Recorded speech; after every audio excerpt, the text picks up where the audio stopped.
বিসমিল্লাহির রহমানির রহিম। প্রিয় দেশবাসী, আসসালামু আলাইকুম ওয়া রাহমাতুল্লাহি ওয়া বারাকাতুহু। অত্যন্ত গভীর রাত। আপনারা জানেন বাংলাদেশে এই মুহূর্তে আরেকটি নতুন সমস্যা তৈরি করছে। সেই সমস্যার অংশ হিসেবে যে কোনো ওয়েতে বাংলাদেশের পরিস্থিতি ঘোলাটে করার চক্রান্তে লিপ্ত রয়েছে আওয়ামী লীগ। তারা নামে বেনামে বিভিন্ন সংস্থার মাধ্যমে এই দেশটাকে অশান্ত করতে চায়। তারই অংশ হিসেবেই আমি মনে করি সাম্প্রতিক সময় বেশ কিছু সমস্যা তৈরি হয়েছে বাংলাদেশে কিছু ন্যায্য দাবি রয়েছে, সেটা ভিন্ন জিনিস, কিন্তু অবেলায় ন্যায্য দাবি, অনাহুতভাবে বিভিন্ন ধরনের চক্রান্তে ইন্ধন যোগানো, এটা এক ধরনের ষড়যন্ত্র, এটা এক ধরনের চরমভাবে বাংলাদেশকে ক্ষতিগ্রস্ত করার চক্রান্ত। সেই হিসেবে আপনারা জানেন এই মুহূর্তে ঢাকায়, আমার যদি মিস্টেক না হয়ে থাকে তাহলে আপনারা কিছুক্ষণ আগেই দেখেছেন যে ঢাকায় 7 কলেজ এবং ঢাকা বিশ্ববিদ্যালয়ের শিক্ষার্থীদের মধ্যে নতুন করে আবার উত্তেজনা তৈরি হয়েছে। এবং এই গভীর রাতে বাংলাদেশে এখন এই মুহূর্তে 12টা 20 বেজেছে। এই গভীর রাতে তারা একে অপরের ইটপাটকেল, ধাওয়া পাল্টা ধাওয়া, এবং এই দুই গোষ্ঠীর মধ্যে নতুন করে আবার তারা এই রাতের বেলা উত্তেজনা তৈরি করেছে। আমার কাছে স্পষ্ট মনে হয়েছে এবং আমি বেশ কিছু জায়গা থেকে তথ্য নেওয়ার চেষ্টা করেছি, সেটা হচ্ছে ছাত্রলীগ, আওয়ামী লীগ তারা যে কোনো মূল্যে উচকে দেওয়ার চেষ্টা করছে। একটা হচ্ছে কোনো ব্যক্তির ন্যায্য দাবি থাকবে, সেই দাবিগুলোর প্রসিডিং গুলো দীর্ঘ প্রায় 16 বছর আওয়ামী লীগ ছিল না, যখন তারা যে ক্ষমতায় ছিল সেই সময় তাদের কাছে এই দাবিগুলো কিন্তু উপেক্ষিত ছিল। তারা কিন্তু সাধারণ শিক্ষার্থীদের দাবি যেমন উপেক্ষিত করেছে, একইভাবে বাংলাদেশের বিভিন্ন সোসাইটির মানুষদেরকে বিন্দুমাত্র কথা বলার স্পেস দেয় নাই, কাজ করার অধিকার দেয় নাই। এখন প্রত্যেকটা জায়গায় কিন্তু বাংলাদেশের এই নতুন সরকার আসছে পর থেকে সরকারের কাছে সবাই গিয়ে উপস্থিত হচ্ছে, আমার দাবি, আমার এই, আমার সেই, প্রত্যেকটা দাবি। আপনি কোনটা বাদ দেবেন? একেবারে সেই 57 জন সেনা অফিসার হত্যার সেই কাণ্ড থেকে শুরু করে বাংলাদেশে গত 16 বছরে যত অপকর্ম করেছে আওয়ামী লীগ, এখন সবগুলো এসে কিন্তু দাঁড়িয়েছে এই ছাত্রলীগ আওয়ামী লীগের সকল অপকর্মগুলো এই সরকারের উপরে। সে কারণে এখন আওয়ামী লীগ যেটা করতে চাচ্ছে সেটা হচ্ছে আওয়ামী লীগ যে কোনো মূল্যে বাংলাদেশের মানুষের মধ্যে অশান্তি সৃষ্টি করতে চায়। এই অসভ্য অগণতান্ত্রিকরা, আমি বারবার বলেছিলাম যে ওরা যদি থাকে যে কোনো জায়গায়, ও শ্বাস প্রশ্বাস কোনো জায়গায় লাগলে ওটাও আপনাকে অপারেশন করতে হবে, কারণ এই জাতের লোকেরা কোনোদিন শান্তি চায় না, বাংলাদেশে অশান্তি চায়। আমি ছাত্র সমাজকে অনুরোধ করব, আপনাদের কাছে অনুরোধ করব, আওয়ামী লীগের ফাঁদে পাড়া দিবেন না, ছাত্রলীগের ফাঁদে অন্তত পাড়া দিবেন না। আপনাদের ন্যায্য দাবিগুলো নিয়ে যেখানে যখন সেই জায়গায় আমাদের সুযোগ আছে সেটা নিয়ে আপনি করবেন, কাজ করবেন, এগিয়ে যাবেন, কিন্তু ছাত্রলীগ যে ইন্ধন দিচ্ছে এই ইন্ধনগুলোর ব্যাপারে আপনাকে সতর্ক থাকতে হবে।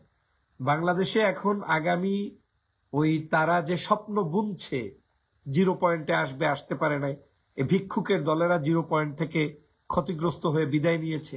এ ভিক্ষুকের দলেরা, অসভ্যরা, তার মা তাদেরকে বাংলাদেশ থেকে ছেড়ে পালিয়ে চলে গিয়েছে, তারপরেও ভিক্ষুকরা অপেক্ষা করছে যে আমার মা আসবে, মা তো আর আসে না। মা আবার গত পরশুদিন রাতে দেখলাম বাংলাদেশে মা চলে আসবে, ইনুস পালিয়েছে, সেনাবাহিনীর এই হয়েছে সেই হয়েছে, বিভিন্ন অশান্তি তৈরি করার তারা চক্রান্ত করেছিল, সেখানেও তারা ব্যর্থ হয়েছে।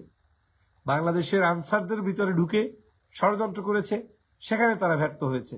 বাংলাদেশের প্রত্যেকটি জায়গায় তারা এভাবে ব্যর্থতার পরিচয় দিয়েছে, এবং ব্যর্থতার পরিচয় দিয়ে আজকে তারা এই বাংলাদেশে নতুন করে আবার নতুন নতুন ষড়যন্ত্র চেষ্টা করে যাচ্ছে। কিন্তু আমরা স্পষ্ট বলতে চাই, আমাদের সকলের একটু সতর্ক থাকতে হবে। আমাদের শিক্ষকদের মধ্য থেকে, ছাত্রদের মধ্য থেকে যে সকল ন্যায্য দাবি আছে সেই ন্যায্য দাবিগুলো আমরা পূরণ করার জন্য সর্বোচ্চ সহযোগিতা, সর্বোচ্চ কাজ আমাদেরকে করতে হবে। আমাদের শিক্ষার্থীদেরকে দায়িত্বশীল আচরণ করতে হবে। আমি বারবার বলছি, এটা কেন বলছি, আমি জানি যে আমাদের এই দাবি ন্যায্য দাবি। একজন শিক্ষার্থী একটা দাবি তুলতে তার ন্যায্য দাবি থাকতে পারে, সে একটা দাবি তুলতে পারে। ঢাকা বিশ্ববিদ্যালয়ের শিক্ষার্থীদের কাছ থেকে 7 কলেজের এই গ্যাঞ্জাম আজকে নতুন নয়। এই জায়গাটায় এই দাবিগুলো পূরণের জন্য যে সময় দরকার, কারো কোনো স্ট্যাটাস, কারো কোনো বক্তব্য, কোনো কিছুর উপর নির্ভর করেই আমাদের যাতে কোনো অবস্থায়, আমরা বারবার বলি যে কোনো অবস্থায় আওয়ামী লীগকে সুযোগ দেয়া যাবে না।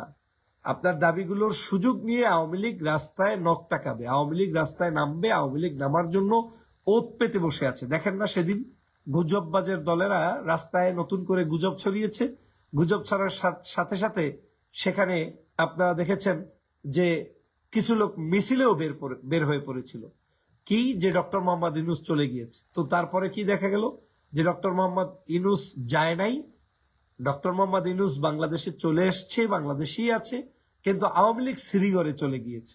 অতএব আমরা সামান্য কোনো ইস্যুতে কিংবা বড় ইস্যু যদি হয় সেই ইস্যুগুলোতে কোনো অবস্থায় আওয়ামী লীগকে অন্তত সুযোগ দেয়া যাবে না। কারণ এই ভিখারিরা অপেক্ষা করতেছে যে কোনো মূল্যে তাদের এই যে ষড়যন্ত্র সেটাকে, চক্রান্ত, এগুলোকে বাস্তবায়ন করার জন্য। কারণ তারা তো সব হারিয়েছে, তাদের হাতে তো এখন কিছু নাই, অপশন নাই। তার মা যেহেতু চলে গিয়েছে, তো মা চলে যাওয়ার পরে সন্তানের অবস্থা যা হয় তাই বাংলাদেশে এখন হচ্ছে।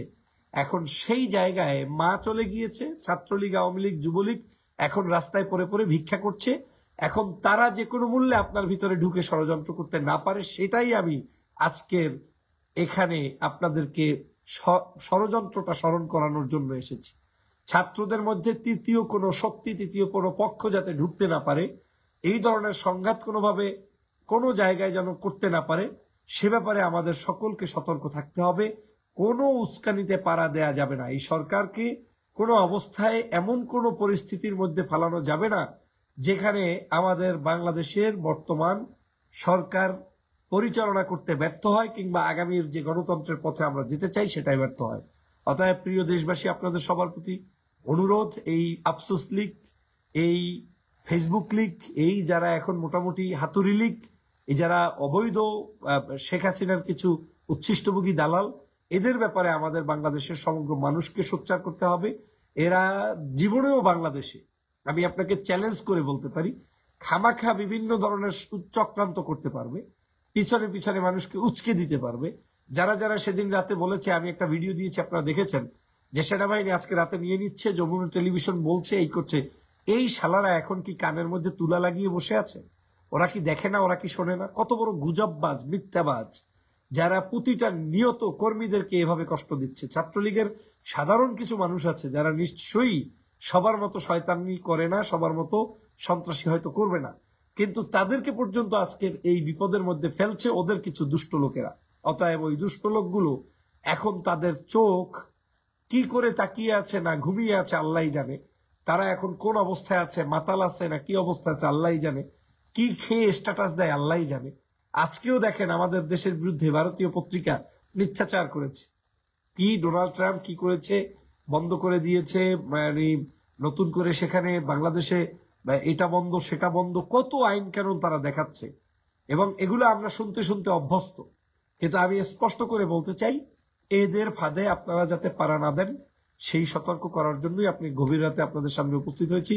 সবাই ভালো থাকবেন। 7 কলেজ এবং ঢাকা বিশ্ববিদ্যালয়ের শিক্ষার্থীদের চূড়ান্ত একটি সমাধান হোক, ন্যায্যতার ভিত্তিতে, সৌন্দর্যতার ভিত্তিতে, শিক্ষা বান্ধব একটি ক্যাম্পাস, বিশ্ববিদ্যালয় পরিবেশ তৈরি হোক, এবং সেই জায়গাগুলোতে ছাত্রলীগ মুক্ত ক্যাম্পাস থাকুক, ছাত্রলীগের সকল আধিপত্যবাদ মুক্ত একটি সুন্দর বাংলাদেশ গঠন হোক, আওয়ামী লীগ মুক্ত এবং এই অবৈধ শাসক গোষ্ঠী মুক্ত, যারা বাংলাদেশকে লুণ্ঠন করেছে, চুরি করেছে, ডাকাতি করেছে, ধর্ষণ করেছে, ওদের হাত থেকে বাংলার জনগণ স্বাধীনভাবে থাকতে পারুক, সেই প্রত্যাশা ব্যক্ত করছি। এবং সকল প্রকার আওয়ামী ছাত্রলীগের নিন্দা জানাচ্ছি যারা এই ধরনের অপকর্মের সাথে লিপ্ত, এবং সরকারকে বলছি স্পষ্ট, যেখানে ছাত্রলীগ সেখানেই ধোলাই দেন, ওদেরকে গ্রেপ্তার করুন, ওদেরকে একেবারে শ্রীগড়ে প্রবেশ করান, ওই তাহাজ্জুদের সময়ের মিছিল করলেও তাকে নিয়ে যান, কারণ এগুলোকে যেখানেই রাখবেন সেখানেই অশান্তি তৈরি করবে। অতএব এগুলোকে আর সুযোগ দেওয়ার সুযোগ নেই। আমাদের কাজ হচ্ছে একটাই, আমাদের এই দেশকে রক্ষা করতে হবে, আর এই সরকারকেও শক্ত হতে হবে। আওয়ামী লীগের জন্য এই বাংলাদেশ এখন আর নাই। যারা খুনি, যারা দেশটাকে শেষ করে দিয়েছে, তাদেরকে আর মহব্বত করার সুযোগ নাই। আমরা চেয়েছিলাম তারা আরামে থাকুক, ভালো থাকুক, ন্যায্যতার ভিত্তিতে দেশ গঠন হোক। যেহেতু তারা আর কোনো কিছু চায় না, তারা এই জঙ্গলিপনা করবে, অসভ্যতা করবে, অতএব আসুক, আপনারা এখন তাদের যথোপযুক্ত শাস্তির ব্যবস্থা করুন। ওই সেদিন মিছিল করার কারণে যেগুলোকে ধরেছেন, আজকেও যারা যারা আওয়ামী লীগের পাবেন, আমি আবারও বলছি, ছাত্রলীগের ইন্ধনদাতা যাদেরকে পাবেন তাদেরকে যে কোনো মূল্যে এই বাংলাদেশের প্রত্যেকটি প্রান্ত থেকে অ্যারেস্ট করার জন্য আমি আপনাদের প্রতি অনুরোধ জানিয়ে আমার লাইভ এখানে শেষ করছি।